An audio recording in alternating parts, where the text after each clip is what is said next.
ಸೋಮು ಮತ್ತು ರವಿ ಇಬ್ಬರು ಶಾಕ್ ಆಗಿ ನಿಲ್ಲಲ್ ಕಾರಣವೇನು? ಈ ರಾಧಾ ಯಾರು? ರಾಧಾಳಿಗೂ ದೆವ್ವಕ್ಕೂ ಇರುವ ಸಂಬಂಧವೇನು? ಬನ್ನಿ, ರಾಧಾಳ ಜೀವನದಲ್ಲಿ ಏನಾಗಿದೆ ಎಂದು ತಿಳಿದುಕೊಳ್ಳೋಣ. ಅಮ್ಮ, ತಿಂಡಿ ರೆಡಿಯಾಗಿದೆ. ಸ್ಕೂಲ್ಗೆ ಟೈಮ್ ಆಯ್ತು. ಬನ್ನಿ, ಬೇಗ ಹೊರಡೋಣ. ರಾಧಾ, ಎಲ್ಲವೂ ತಯಾರಾಗಿದೆ. ಬಾ, ತಿಂಡಿ ತಿಂದು ಹೊರಡೋಣ. ಹೀಗೆ ರಾಧಾ ಮತ್ತು ಆಕೆಯ ತಾಯಿ ಮಹಾಲಕ್ಷ್ಮಿ ಇಬ್ಬರು ತುಂಬ ಸಂತೋಷದಿಂದ ಜೀವನ ಸಾಗಿಸುತ್ತಿದ್ದರು. ರಾಧಾಳಿಗೆ ತಂದೆ ಇರಲಿಲ್ಲ. ರಾಧಾ ಸಣ್ಣ ವಯಸ್ಸಿನಲ್ಲೇ ಇರಬೇಕಾದರೆ ತಂದೆ ತೀರಿಕೊಂಡಿರ್ತಾರೆ. ತಂದೆ ಇಲ್ಲದ ಕಂದಮ್ಮಲೆಂದು ರಾಧಾಳನ್ನು ಮಹಾಲಕ್ಷ್ಮಿ ತುಂಬ ಚೆನ್ನಾಗಿ ಸಾಕಿದ್ದಾಳೆ. ಯಾವುದೇ ಕೊರತೆ ರಾಧಾಳಿಗೆ ಕಾಣಿಸುತ್ತಿರಲಿಲ್ಲ. ತಾಯಿ ಮಗಳು ಇಬ್ಬರು ತುಂಬ ಸಂತೋಷದಿಂದ ಜೀವನ ಸಾಗಿಸುತ್ತಿರ್ತಾರೆ. ಒಂದು ದಿನ ರಾಧಾಳನ್ನು ಶಾಲೆಯಲ್ಲಿ ಬಿಟ್ಟು ಮಹಾಲಕ್ಷ್ಮಿ ಆಟೋದಲ್ಲಿ ಮನೆಗೆ ವಾಪಸ್ಸಾಗುತ್ತಿದ್ದಳು. ಆಗ ಬೇಗವಾಗಿ ಬಂದ ಒಂದು ಬಸ್ಸು ಮಹಾಲಕ್ಷ್ಮಿ ಇರುವ ಆಟೋಗೆ ಡಿಕ್ಕಿ ಹೊಡೆಯುತ್ತದೆ. ಮಹಾಲಕ್ಷ್ಮಿ ತಟ್ಟನೆ ಕೆಳಕ್ಕೆ ಬೀಳುತ್ತಾಳೆ. ಬಿದ್ದ ವೇಗಕ್ಕೆ ಅಲ್ಲೇ ಮಹಾಲಕ್ಷ್ಮಿಯ ಪ್ರಾಣ ಪಕ್ಷಿ ಹಾರಿ ಹೋಗುತ್ತದೆ. ಸುತ್ತಮುತ್ತಲಿನ ಜನಗಳೆಲ್ಲ ಓಡಿ ಬರುತ್ತಾರೆ. ಆದರೆ ಮಹಾಲಕ್ಷ್ಮಿ ಅಲುಗಾಡದೆ ಮಲಗಿರುತ್ತಾಳೆ. ಇದನ್ನು ಕಂಡ ಜನಗಳು ಸುಮ್ಮನೆ ನಿಲ್ಲುತ್ತಾರೆ. ಮಹಾಲಕ್ಷ್ಮಿಯ ಆತ್ಮ ಮೇಲೆತ್ತು ಮಹಾಲಕ್ಷ್ಮಿಯನ್ನು ನೋಡುತ್ತದೆ. ಅವಳಿಗೆ ತುಂಬ ಗಾಬರಿಯಾಗುತ್ತದೆ. ಅರೆ, ಏನಾಯಿತು? ಒಂದು ಕ್ಷಣದಲ್ಲಿ ಎಲ್ಲವೂ ನಡೆದು ಹೋಯಿತು. ಮುಂದೆ ನನ್ನ ಮಗಳ ಗತಿ. ಭಗವಂತ, ಏನು ಮಾಡಿದೆ ನೀನು? ತಂದೆ ಇಲ್ದ ನನ್ನ ಮಗಳಿಗೆ ಈಗ ತಾಯಿಯನ್ನು ದೂರ ಮಾಡಿದ್ಯಾ. ಈಗ ನಾನೇನ್ ಮಾಡ್ಲಿ? ಭಗವಂತ, ನೀನ್ ಮಾಡಿದ್ದು ಸರಿಯೇ. ಇಂದು ಗೋಳಾಡ್ತಾ ತನ್ನ ಮಗಳ ಶಾಲೆಯ ಕಡೆಗೆ ಓಡುತ್ತಾಳೆ. ಶಾಲೆಯಲ್ಲಿ ರಾಧಾ ಮತ್ತು ಆಕೆಯ ಸ್ನೇಹಿತೆ ಮಾತನಾಡಿಕೊಳ್ಳುತ್ತಿರುತ್ತಾರೆ. ರಾಧಾ, ರಾಧಾ, ನಿನಗೆ ವಿಷಯ ತಿಳಿಯುತ್ತೆ? ನಿನ್ನ ತಾಯಿಗೆ ಆಕ್ಸಿಡೆಂಟ್ ಆಗಿದೆಯಂತೆ. ನಿನ್ನ ತಾಯಿ ತೀರಿಕೊಂಡಿದ್ದಾರಂತೆ. ಇದನ್ನು ಕೇಳಿಸ್ಕೊಂಡ ರಾಧಾ ಶಾಕ್ ಆಗಿ ಕೆಳಗೆ ಬೀಳ್ತಾಳೆ. ನಂತರ ಮೆಲ್ಲನೆ ಮೇಲಕ್ಕೆ ಎದ್ದು ಸುಮಳ ಕಡೆ ನೋಡಿ ಮಾತನಾಡ್ತಾಳೆ. ನೀನೇನ್ ಹೇಳ್ತಿರ್ವೆ ಸುಮಾ? ಹೀಗೆಲ್ಲ ಮಾತ್ನಾಡ್ಬೇಡ. ನನ್ ತಾಯಿಗೆ ಏನಾಗ್ಲಿಲ್ಲ. ನನ್ ತಾಯಿ ಈಗಷ್ಟೇ ನನ್ನನ್ನು ಇಲ್ಲಿ ಬಿಟ್ಟು ಹೋಗಿದ್ದಾರೆ. ನೀನ್ ಸುಮ್ನೆ ಮಾತ್ನಾಡ್ತಿದ್ದೀಯ ಅಲ್ವೇ? ಇಲ್ಲ ರಾಧಾ, ಈಗಷ್ಟೇ ಮೇಡಮ್ಗೆ ಕಾಲ್ ಬಂತು. ಅವರಿಗೆ ಯಾರೋ ಫೋನ್ ಮಾಡಿ ತಿಳಿಸಿದ್ದಾರೆ. ಮೇಡಮ್ ನನ್ನ ಬಳಿ ಹೇಳಿದ್ದು ನಿನ್ನನ್ನು ಕರೆತರಲು ತಿಳಿಸಿದ್ದಾರೆ. ನೀನು ಸಮಾಧಾನ ಮಾಡಿಕೋ ರಾಧಾ. ಅಷ್ಟರಲ್ಲಿ ಮಹಾಲಕ್ಷ್ಮಿಯ ಆತ್ಮ ಅಲ್ಲಿಗೆ ಓಡಿ ಬರ್ತದೆ. ರಾಧಾಳನ್ನು ಕೂಗುತ್ತದೆ. ರಾಧಾ, ರಾಧಾ, ಇಲ್ಲಿ ನೋಡು ಕಂದ, ನಾನು ನಿನ್ನ ತಾಯಿ ಬಂದಿರುವೆ. ಅಯ್ಯೋ, ಈಗ ನಾನೇನು ಮಾಡ್ಲಿ? ನನ್ನ ಮಗಳನ್ನು ಎಷ್ಟು ಕೂಗಿದ್ರೂ ಅವಳಿಗೆ ಕೇಳಿಸುತ್ತಿಲ್ಲವೇ? ಸುಮಾ, ನೀನು ಯಾಕೆ ಸುಳ್ಳು ಹೇಳುತ್ತಿರುವೆ? ನನ್ನ ಮೇಲೆ ನಿನಗೆ ಕೋಪವೇ? ಹೋಗು, ಇನ್ನು ಮುಂದೆ ನನ್ನ ಜೊತೆ ಮಾತನಾಡಬೇಡ. ಹೀಗೆ ಕೋಪಗೊಂಡು ರಾಧಾ ಅಲ್ಲಿಂದ ಹೊರಟು ಹೋಗುತ್ತಾಳೆ. ರಾಧಾಳನ್ನೇ ಹಿಂಬಾಲಿಸುತ್ತಾ ಮಹಾಲಕ್ಷ್ಮಿಯು ಮಗಳ ಹಿಂದೆ ಹೋಗುತ್ತಾಳೆ. ಊರಿನೊಳಗೆ ಹೋಗುತ್ತಿರಬೇಕಾದರೆ ಎಲ್ಲಾ ಜನಗಳು ರಾಧಾಳ ಮುಖವನ್ನೇ ನೋಡುತ್ತಿರುತ್ತಾರೆ. ಅಯ್ಯೋ ಪಾಪ ರಾಧಾ ಎಂದು ಮಾತನಾಡಿಕೊಳ್ಳುತ್ತಿರುತ್ತಾರೆ.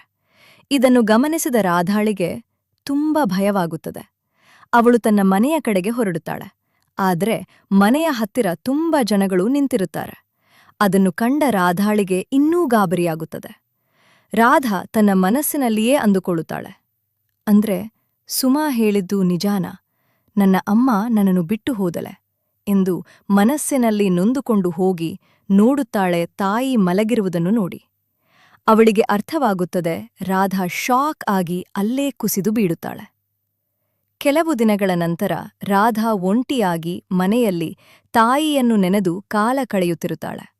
ಆಗ ರಾಧಾಳಿಗೆ ಒಂದು ಸದ್ದು ಕೇಳಿಸುತ್ತದೆ. ರಾಧಾ, ನನ್ನ ಕಂದ, ನಾನು ನಿನ್ನ ತಾಯಿ ಬಂದಿರುವೆ. ಇಲ್ಲಿ ನೋಡು. ಇಂದು ಸದ್ದು ಕೇಳಿಸುತ್ತದೆ.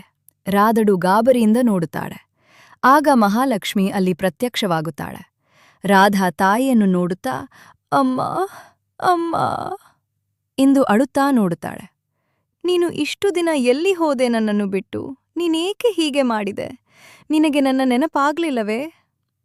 ಅದಕ್ಕೆ ತಾನೇ ಕಂದ, ನಾನು ನಿನ್ನನ್ನು ಹುಡುಕಿಕೊಂಡು ಮತ್ತೆ ಬಂದಿರುವೆ. ರಾಧಾಳ ಕಣ್ಣಿಗೆ ಮಹಾಲಕ್ಷ್ಮಿ ಸುಂದರವಾಗಿ ಕಾಣುತ್ತಿರ್ತಾಳೆ. ತಾನು ಒಂದು ಆತ್ಮವೆಂದು ರಾಧಾಳ ಕಣ್ಣಿಗೆ ತೋರಿಸಿಕೊಳ್ಳುವುದಿಲ್ಲ. ಯಾಕೆಂದರೆ ಮಹಾಲಕ್ಷ್ಮಿಗೆ ತನ್ನ ಮಗಳೆಂದರೆ ಪಂಚಪ್ರಾಣ. ಮಹಾಲಕ್ಷ್ಮಿಗೆ ತನ್ನ ಮಗಳನ್ನು ಮದುವೆಯ ಅಲಂಕಾರದಲ್ಲಿ ನೋಡಬೇಕೆಂಬ ಆಸೆ ಇಟ್ಟುಕೊಂಡಿರ್ತಾಳೆ. ಆ ಆಸೆ ಈಡೇರದ ಕಾರಣ ಮಹಾಲಕ್ಷ್ಮಿಯ ಆತ್ಮ ರಾಧಾಳ ಸುತ್ತಲೂ ಸುತ್ತುತ್ತಿರುತ್ತದೆ. ಕೆಲವು ದಿನಗಳ ನಂತರ ರಾಧಾಳಿಗೆ ತನ್ನ ತಾಯಿಯ ಬಗ್ಗೆ ತಿಳಿಯುತ್ತದೆ. ರಾಧಾ ತುಂಬಾ ದುಃಖದಿಂದ ತನ್ನ ತಾಯಿಯನ್ನು ಮಾತನಾಡಿಸುತ್ತಾಳೆ. ಅಮ್ಮ, ನಿಜವಾಗಿಯೂ ನೀನು ಒಂದು ಆತ್ಮವೇ? ನೀನು ಬದುಕಿಲ್ಲವೇ? ನೀನು ನನಗಾಗಿ ಈ ಭೂಮಿಯಲ್ಲಿ ತುಂಬ ಕಷ್ಟಪಡುತ್ತಿರುವೆಯಾ? ಇಲ್ಲ ಕಂದ, ಹಾಗೆನ್ನ ಬೇಡ. ನೀನು ನನ್ನ ಮಗಳು. ನಿನಗೆ ಇನ್ನೂ ಚಿಕ್ಕ ವಯಸ್ಸು. ಈಗ ನಿನಗೆ ಏನು ತಿಳಿಯದು. ನಿನ್ನನ್ನು ಒಂಟಿ ಮಾಡಿ ನಾನು ಹೇಗೆ ಹೋಗಲಿ? ನನಗೆ ಯಾವ ಕಷ್ಟನೂ ಇಲ್ಲ. ನಾನು ನಿನ್ನ ಮದುವೆಯಾಗುವ ತನಕ ನಿನ್ನ ಜೊತೆಯಲ್ಲೇ ಇರ್ತೇನೆ. ನನಗೆ ಯಾವ ತೊಂದರೆ ಬಂದರೂ ಪರವಾಗಿಲ್ಲ. ನಿನ್ನನ್ನು ಮದುವೆಯ ಅಲಂಕಾರದಲ್ಲಿ ನೋಡಿ ನಾನು ಇಲ್ಲಿಂದ ಹೊರಟು ಹೋಗುತ್ತೇನೆ. ಅಮ್ಮ, ನೀನು ನನಗಾಗೇ ಬಂದಿರುವೆಯಾ? ನಾನು ಎಂಥ ಪುಣ್ಯವಂತೆ. ಆದರೆ ನೀನು ಇಲ್ಲಿ ಹೇಗೆ ಇರುವೆ? ನಿನಗೆ ಕಷ್ಟ ಆಗುತ್ತಿಲ್ವೇ? ಇಲ್ಲ ರಾಧಾ, ನನಗೆ ಏನೂ ಆಗುತ್ತಿಲ್ಲ. ನೀನು ನಿಶ್ಚಿಂತೆಯಿಂದ ಇರು. ಹಾಗೆ ನಾನು ಇಲ್ಲಿ ಯಾರ ಕಣ್ಣಿಗೂ ಕಾಣಿಸುವುದಿಲ್ಲ. ನಿನಗೆ ಆ ದೇವರ ಆಶೀರ್ವಾದವಿದೆ. ಆದ್ದರಿಂದಲೇ ನಾನು ನಿನ್ನ ಕಣ್ಣಿಗೆ ಕಾಣುತ್ತಿರುವೆ. ಬೇರೆ ಯಾರಿಗೂ ನಾನು ಕಾಣಿಸುವುದಿಲ್ಲ. ನೀನು ಚಿಂತೆ ಪಡಬೇಡ. ನಿನ್ನ ಭವಿಷ್ಯವನ್ನು ಸುಂದರವಾಗಿ ರೂಪಿಸಿ ನಾನು ಇಲ್ಲಿಂದ ಹೊರಡುತ್ತೇನೆ. ಹೀಗೆ ಹೇಳುತ್ತಾ ರಾಧಾಳ ತಾಯಿ ಪ್ರತಿಕ್ಷಣ ರಾಧಾಳ ರಕ್ಷಣೆಗೆ ನಿಂತಿರುತ್ತಾಳೆ. ಎಲ್ಲರಿಗೂ ರಾಧಾಳ ಹತ್ತಿರ ಮಾತನಾಡಲು ಅಂಜಿಕೆ ಇರುತ್ತದೆ. ಏಕೆಂದರೆ ತಾಯಿಯ ಆತ್ಮ ರಾಧಾಳ ರಕ್ಷಣೆಗೆ ನಿಂತಿರುತ್ತದೆ. ಯಾರ ಕೆಟ್ಟ ದೃಷ್ಟಿಯೂ ರಾಧಾಳ ಮೇಲೆ ಬೀಳಲು ಬಿಡುತ್ತಿರಲಿಲ್ಲ. ಹೀಗೆ ರಾಧಾ ತಾಯಿ ಆತ್ಮದ ರಕ್ಷಣೆಯ ಮೇಲೆ ಬೆಳೆದು ದೊಡ್ಡವಳಾಗಿ ನಿಲ್ಲುತ್ತಾಳೆ. ತಾಯಿ ಪಡುವ ಸಂಕಟವನ್ನು ನೋಡಿ ರಾಧಾಳಿಗೆ ತುಂಬ ನೋವಾಗುತ್ತದೆ. ಆದ್ದರಿಂದ ತಾಯಿಗೆ ಮುಕ್ತಿ ಕೊಡಿಸಬೇಕೆಂದು ರಾಧಾ ಸ್ವಾಮೀಜಿಗಳನ್ನು ಹುಡುಕುತ್ತಿರುತ್ತಾಳೆ. ಆದ ಕಂಡದ್ದೇ ನಮ್ಮ ಸೋಮು. ಬನ್ನಿ, ಇನ್ನು ಮುಂದೆ ಏನು ನಡೆಯುತ್ತದೆ ಎಂದು ತಿಳಿದುಕೊಳ್ಳೋಣ. ರವಿ, ಏನೋ ಇದು? ಈ ಹುಡುಗಿ ಹಿಂದೆ ಯಾರೋ ನಿಂತಿದ್ದಾರೆ. ನನಗಂತೂ ತುಂಬಾ ಹೆದರಿಕೆ ಆಗ್ತಾ ಇದೆ. ಸೋಮು, ಏನು ಮಾತನಾಡ್ತಿರುವೆ? ಈ ಹುಡುಗಿ ಹಿಂದೆ ಯಾರಿದ್ದಾರೆ? ನನಗೇನ್ ಕಾಡುತ್ತಿಲ್ಲ. ನಿನಗೇನಾದ್ರೂ ತಲೆ ಕೆಟ್ಟಿದೆಯೇ? ಏನಾಯ್ತು ಸೋಮು ನಿನಗೆ? ಲೋ ರವಿ, ನಿನಗೆ ಕಾಣ್ತಿಲ್ವೇನೋ? ಈ ರಾಧಾಳ ಹಿಂದೆ ದೆವ್ವ ನಿಂತಿದೆ ಕಣೋ. ಓಡೋ ಇಲ್ಲಿಂದ. ಅಯ್ಯಯ್ಯೋ! ನಿಲ್ಲು ಸೋಮು, ನಿಲ್ಲು. ಅರೆ, ಏನಾಯ್ತು ಇವರಿಗೆ? ಯಾಕೆ ಈ ರೀತಿ ಓಡೋಗ್ತಾ ಇದ್ದಾರೆ? ಓ ಅಮ್ಮ, ಇದೆಲ್ಲ ನಿಂದೇನಾ ಕೆಲಸ? ನೀನ್ ಈ ರೀತಿ ಮಾಡಿದ್ರೆ ನಾನ್ ಹೇಗೆ ನಿನ್ಗೆ ಒಳ್ಳೇದ್ ಮಾಡ್ಲಿ? ನೋಡು, ಇನ್ಮೇಲೆ ನೀನು ಈ ರೀತಿ ಮಾಡ್ಬಾರ್ದು, ಸರಿನಾ? ರಾಧಾ, ನಿನಗೆ ಯಾವುದು ಒಳ್ಳೆಯದು ಯಾವುದು ಕೆಟ್ಟದ್ದು ಎಂದು ನನಗೆ ತಿಳಿದಿದೆ. ಚಿಂತಿಸ್ಬೇಡ, ನಾನು ಇದನ್ನೆಲ್ಲ ನೋಡ್ಕೊಳ್ಳುತ್ತೇನೆ. ಹೀಗೆ ಹೇಳಿ ರಾಧಾಳನ್ನು ಮಹಾಲಕ್ಷ್ಮಿ ಸಮಾಧಾನಪಡಿಸಿ ಹೊರಡುತ್ತಾಳೆ. ಮಹಾಲಕ್ಷ್ಮಿಗೆ ಯೋಚನೆ ಶುರುವಾಗುತ್ತದೆ. ನಾನು ಯಾರ ಕಣ್ಣಿಗೂ ಕಾಣುವುದಿಲ್ಲ ಅಲ್ಲವೇ? ಹಾಗಾದರೆ ಇವರ ಕಣ್ಣಿಗೆ ನಾನು ಹೇಗೆ ಕಂಡೆ? ಇವರು ನಿಜವಾಗಲೂ ಸ್ವಾಮೀಜಿಯೇ? ಇವರಿಗೆ ದೆವ್ವಗಳನ್ನು ಓಡಿಸುವ ಶಕ್ತಿ ಇದೆಯೇ? ನಾನು ಈಗಲೇ ಕಂಡುಕೊಳ್ಳುತ್ತೇನೆ ಎಂದು ಹೇಳಿ ಸ್ವಾಮೀಜಿಯನ್ನು ಫಾಲೋ ಮಾಡುತ್ತಾಳೆ. ಆಗ ತಿಳಿಯುತ್ತದೆ, ಸೋಮು ಸ್ವಾಮೀಜಿಯಲ್ಲ, ಜನಗಳಿಗೆ ಮೋಸ ಮಾಡುತ್ತಿರ್ತಾನೆ ಎಂದು. ಹಾಗಾದರೆ ಇವನ ಕಣ್ಣಿಗೆ ನಾನು ಹೇಗೆ ಕಂಡೆ ಎಂದು ಚಿಂತಿಸುತ್ತಿರುತ್ತಾಳೆ. ಸರಿ, ಈ ಸೋಮುವಿನ ಬಗ್ಗೆ ತಿಳಿದುಕೊಳ್ಳೋಣ ಎಂದು ಅವನನ್ನು ಫಾಲೋ ಮಾಡುತ್ತಿರುತ್ತಾಳೆ. ಆಗಾಗ ಮಹಾಲಕ್ಷ್ಮಿಗೆ ತಿಳಿಯುತ್ತದೆ, ಸೋಮು ತುಂಬಾ ಒಳ್ಳೆ ಹುಡುಗ. ಅವನಿಗೆ ದೇವರಲ್ಲಿ ಭಕ್ತಿ ಜಾಸ್ತಿ. ಅವನು ತುಂಬಾ ನಿಯತ್ತಿನಿಂದ ದುಡಿಯುತ್ತಿದ್ದ ಹುಡುಗ. ಅವನು ಈ ದಿನ ಈ ರೀತಿ ಜನಗಳಿಗೆ ಮೋಸ ಮಾಡಲು ನಿಂತಿದ್ದಾನೆ ಎಂದರೆ ಅದಕ್ಕೆ ಕಾರಣ ಅವನ ಸುತ್ತಮುತ್ತಲಿನ ಜನರ ಕಿರುಕುಳ. ಅವನು ಸಹಿಸಲಾಗದಷ್ಟು ಕಷ್ಟಗಳನ್ನು ಅವನಿಗೆ ಕೊಟ್ಟಿರುತ್ತಾರೆ. ಆದ್ದರಿಂದ ಬೇಸರಗೊಂಡ ಸೋಮು ಮೋಸ ಮಾಡಿದ ಜನಗಳಿಂದಲೇ ಲಾಭ ಮಾಡಿಕೊಳ್ಳುವ ಎಂದು ಈ ರೀತಿ ಮಾಡುತ್ತಿರುತ್ತಾನೆ. ಆದರೆ ನಿಜವಾಗಲೂ ಸೋಮು ತುಂಬಾ ಒಳ್ಳೆ ಹುಡುಗನಾಗಿರುತ್ತಾನೆ. ಇದನ್ನೆಲ್ಲ ಗಮನಿಸಿದ ಮಹಾಲಕ್ಷ್ಮಿ ಸೋಮು ತನ್ನ ಮಗಳಿಗೆ ಒಳ್ಳೆ ಜೋಡಿಯಾಗುತ್ತಾನೆ ಎಂದು ತಿಳಿದು ಹೇಗಾದರೂ ಮಾಡಿ ಸೋಮುವನ್ನು ಬದಲಾಯಿಸಬೇಕು ಎಂದು ಸೋಮುವಿನ ಹಿಂದೆ ಬೀಳುತ್ತಾಳೆ. ಲೋ ರವಿ, ನಿನಗೆ ನಿಜವಾಗಿಯೂ ರಾಧಾಳ ಹಿಂದೆ ದೆವ್ವ ಕಾಣ್ಲಿಲ್ವೇ? ಎಷ್ಟು ದೊಡ್ಡ ದೆವ್ವ ಗೊತ್ತೇನು? ನಾನು ಮೊದಲು ಬಾರಿಗೆ ದೆವ್ವವನ್ನು ಕಂಡೆ. ಭಗವಂತ ಬದುಕಿತು ಜೀವ. ಅಲ್ಲ ರವಿ, ನಿಜವಾಗ್ಲೂ ದೆವ್ವಗಳು ಇರುತ್ತವೆಯೇ?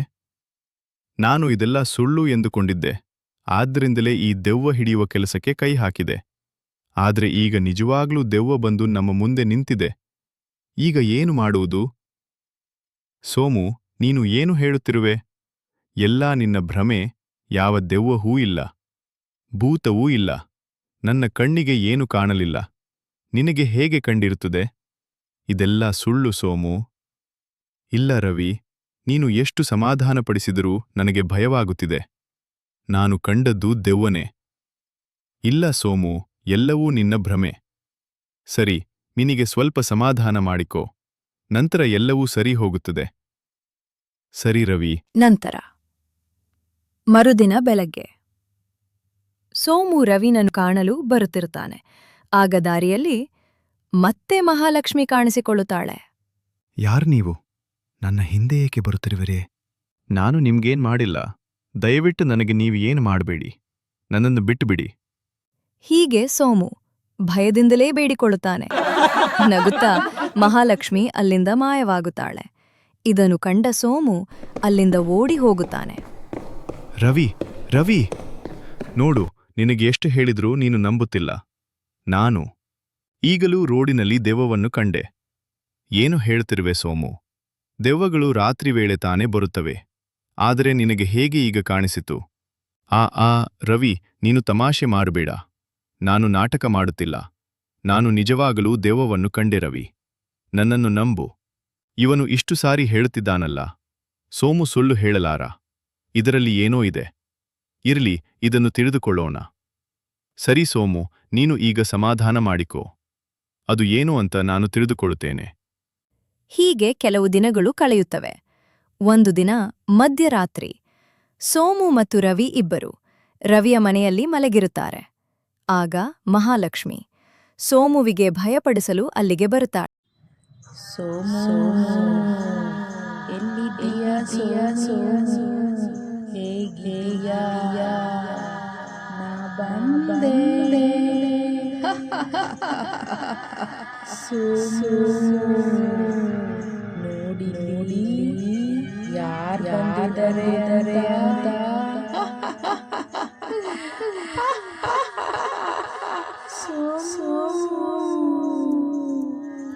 ನೀವು ಯಾರು?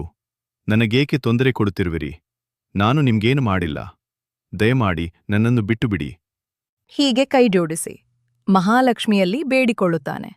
ಆಗ ಮಹಾಲಕ್ಷ್ಮಿ ಅಲ್ಲಿಂದ ಹೊರಟು ಹೋಗುತ್ತಾಳೆ. ಸೋಮುವಿಗೆ ಏನೂ ಅರ್ಥವಾಗುವುದಿಲ್ಲ. ರವಿಗೂ ಸೋಮು ಪಡುವ ಕಷ್ಟವನ್ನು ನೋಡಿ ತುಂಬ ಬೇಜಾರಾಗುತ್ತಾನೆ. ಹೇಗಾದರೂ ಮಾಡಿ ಸೋಮುವನ್ನು ಇದರಿಂದ ಪಾರು ಮಾಡಬೇಕೆಂದು ರವಿ ಯೋಚಿಸುತ್ತಾನೆ. ಆಗ ರವಿ ಹೇಳುತ್ತಾನೆ, ಸೋಮು, ನೀನು ನನ್ನ ಜೊತೆ ಬಾ. ಎಲ್ಲಿಗೆ ರವಿ? ಬಾ ಸೋಮು. ಈಗ ನನ್ನನ್ನು ಏನು ಕೇಳಬೇಡ. ನೀನು ಸುಮ್ಮನೆ ನನ್ನ ಜೊತೆ ಬಾ. ರಾಧಾ, ರಾಧಾ. ಯಾರು ನೀವು? ನಿಮಗೆ ನನ್ನ ಹೆಸರು ಹೇಗೆ ಗೊತ್ತು? ನನ್ನನ್ನು ಏಕೆ ಕರೆಯುತ್ತಿದ್ದೀರಿ? ರಾಧಾ, ನಾವು ಯಾರು ಅಂತ ನಿನಗೆ ತಿಳಿಯಲಿಲ್ವೇ? ಸರಿಯಾಗಿ ನೋಡು ರಾಧಾ, ನೀನು ಒಮ್ಮೆ ನಮಗೆ ಫೋನ್ ಮಾಡಿದ್ದೆ ಅಲ್ವೇ? ಇಲ್ಲ, ನೀವ್ಯಾರು ನನಗೆ ತಿಳಿಯುತ್ತಿಲ್ಲ. ನಾನು ನಿಮಗೆ ಫೋನ್ ಮಾಡಲಿಲ್ಲ. ಅರೇ ರಾಧಾ, ನೀನು ದೆವ್ವವನ್ನು ಓಡಿಸ್ಬೇಕೆಂದು ಸ್ವಾಮೀಜಿಗಳಿಗೆ ಕರೆ ಮಾಡಿದೆ ಅಲ್ವೇ? ನೋಡು, ಇವರೇ ಆ ಸ್ವಾಮೀಜಿ. ನಾನು ಫೋನ್ ಮಾಡಿದ್ದು ಸ್ವಾಮೀಜಿಗೆ. ಇವರು ಹೇಗೆ ಸ್ವಾಮೀಜಿಯಾಗುತ್ತಾರೆ? ನನಗೆ ಏನೂ ಅರ್ಥವಾಗುತ್ತಿಲ್ಲ. ನೀವು ದಯಮಾಡಿ ಸರಿಯಾಗಿ ತಿಳಿಸಿ. ರವಿ, ಇರು, ನಾನು ತಿಳಿಸುತ್ತೇನೆ. ನೋಡಿ ರಾಧಾ, ನನ್ನ ಹೆಸರು ಸೋಮು. ನಾನು ದೆವ್ವಗಳನ್ನು ಓಡಿಸುತ್ತೇನೆ ಎಂದು ಸುಮ್ಮನೆ ನಾಟಕ ಮಾಡುತ್ತಿದ್ದೆ. ಆದರೆ ಒಮ್ಮೆ ನೀವು ನನಗೆ ಕಡೆ ಮಾಡಿದಿರಿ. ನಾನು ನಿಮ್ಮನ್ನು ನೋಡಲು ಸ್ವಾಮೀಜಿ ವೇಷ ಧರಿಸಿ ಬಂದೆ. ಆದರೆ ಆಗ ಕಂಡದ್ದು ನಿಮ್ಮ ಬೆನ್ನ ಹಿಂದೆ ಒಂದು ದೆವ್ವ. ಆಗಿನಿಂದ ಈಗಿನವರೆಗೂ ನನಗೆ ರಾತ್ರಿಯಲ್ಲಿ ನಿದ್ದೆ ಇಲ್ಲ, ರೋಡಿನಲ್ಲಿ ಓಡಾಡಲೂ ಆಗುತ್ತಿಲ್ಲ. ಆ ದೆವ್ವ ನನಗೆ ತುಂಬಾ ತೊಂದರೆ ಕೊಡುತ್ತಿದೆ. ನೀವು ನನ್ನನ್ನು ಯಾಕೆ ಕರೆಸಿದಿರಿ? ಆ ದೆವ್ವ ಯಾರು? ಎಲ್ಲ ವಿಷಯವನ್ನು ನನಗೆ ತಿಳಿಸಿ. ಆಗ ರಾಧ ಎಲ್ಲ ವಿಷಯವನ್ನು ಸೋಮುವಿನ ಬಳಿ ಹೇಳಿಕೊಳ್ಳುತ್ತಾಳೆ. ರಾಧಾಳ ತಾಯಿಯ ಬಗ್ಗೆ ಎಲ್ಲ ವಿಷಯವನ್ನು ಕೇಳಿದ ಸೋಮುವಿಗೆ ತುಂಬ ನೋವಾಗುತ್ತದೆ. ಆಗ ಸೋಮು ಹೇಳುತ್ತಾನೆ, ರಾಧಾ, ನಿನ್ನ ತಾಯಿಗೆ ನಡೆದಿದ್ದು ನನಗೆ ತುಂಬಾ ನೋವಾಗಿದೆ. ಆದರೆ ನಾನೇನ್ ಮಾಡಿದೆ? ನನಗೆ ನಿಮ್ಮ ತಾಯಿ ಏಕೆ ತೊಂದರೆ ಕೊಡುತ್ತಿದ್ದಾರೆ? ನಾನು ಹಿಂದೆ ಎಂದು ನಿನ್ನ ತಾಯಿಯನ್ನು ನೋಡಿಲ್ಲ. ನನಗೇಕೆ ಈ ಶಿಕ್ಷೆ? ಇದೇ ರೀತಿ ಸೋಮು ರಾಧಾಳ ಹತ್ತಿರ ಮಾತನಾಡುತ್ತಿದ್ದ. ಆಗ ಆ ರಾಧಾಳ ತಾಯಿ ಅಲ್ಲಿಗೆ ಬರುತ್ತಾಳೆ.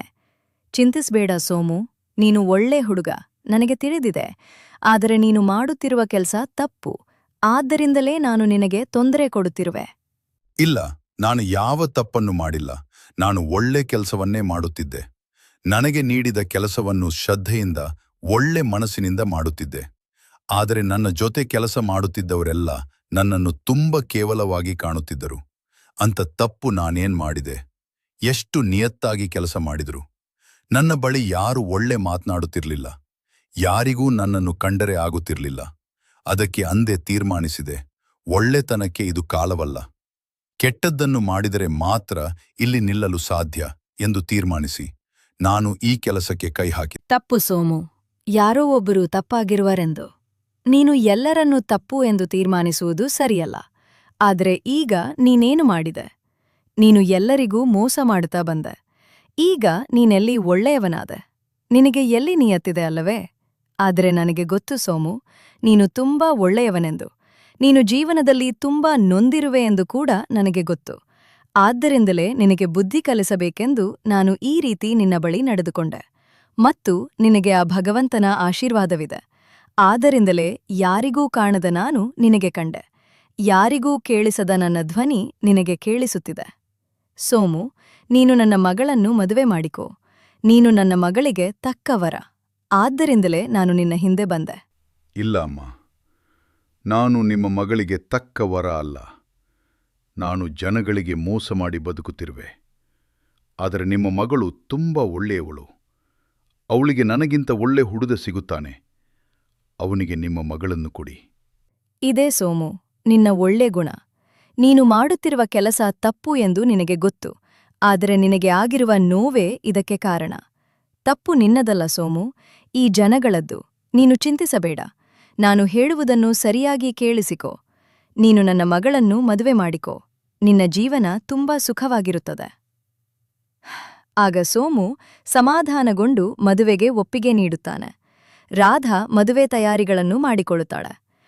ರಾಧಾಳನ್ನು ಮದುವೆ ಅಲಂಕಾರದಲ್ಲಿ ನೋಡಿ ಆ ತಾಯಿಗೆ ತುಂಬಾ ಸಂತೋಷವಾಗುತ್ತದೆ.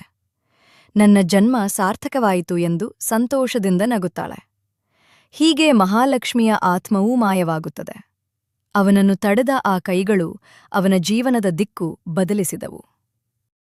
ಒಳ್ಳೆಯವನ ಹೆಜ್ಜೆಗೂ ಕೆಟ್ಟ ದಾರಿಯ ನೆರಳು ತಗುಲುತ್ತದೆ. ಮರ್ಯಾದೆ ಸಿಗದ ಸ್ಥಳದಲ್ಲಿ ಮನಸ್ಸು ನಿಧಾನವಾಗಿ ಮುರಿಯುತ್ತದೆ. ನಂಬಿಕೆ ಕಳೆದುಕೊಂಡ ಕ್ಷಣದಲ್ಲಿ ಸತ್ಯವೂ ಸುಳ್ಳಾಗಿ ಕಾಣಿಸುತ್ತದೆ. ನೀ ತಪ್ಪಲ್ಲ, ನಿನ್ನ ದಾರಿ ತಪ್ಪಾಗಿದೆ ಎಂದು ಮತ್ತೆ ಬೆಳಕಿಗೆ ಕರೆತಂದವು. ಇಂದು ಅವನ ಕಣ್ಣುಗಳಲ್ಲಿ ಪಶ್ಚಾತ್ತಾಪ ಇದೆ, ಆದರೆ ಹೃದಯದಲ್ಲಿ ಹೊಸ ಆರಂಭ ಇದೆ. ನೆನ್ನೆ ಮಾಡಿದ ತಪ್ಪಿಗಿಂತ ಇಂದಿನ ಸರಿಯಾದ ಹೆಜ್ಜೆ ದೊಡ್ಡದು. ಒಳ್ಳೆತನ ಸೋಲೋದಿಲ್ಲ, ಸ್ವಲ್ಪ ತಡವಾಗಬಹುದು ಅಷ್ಟೆ. ಕತ್ತಲಲ್ಲಿ ದಾರಿ ತಪ್ಪಿದವನಿಗೂ ಒಂದು ಬೆಳಕು ಸಾಕು ಮತ್ತೆ ನಡೆಯಲು. ಇದು ಅಂತ್ಯ ಅಲ್ಲ, ಇದು ಅವನ ನಿಜವಾದ ಆರಂಭ. ಸುಳ್ಳಿನ ನೆರಳಿನಿಂದ ಹೊರಬಂದು ಸತ್ಯದ ಜೊತೆ ಜೀವನ ಕಟ್ಟುವ ಹೊಸ ಪ್ರಾರಂಭ. ಎಲ್ಲರಿಗೂ ಒಳ್ಳೆಯದಾಗಲಿ.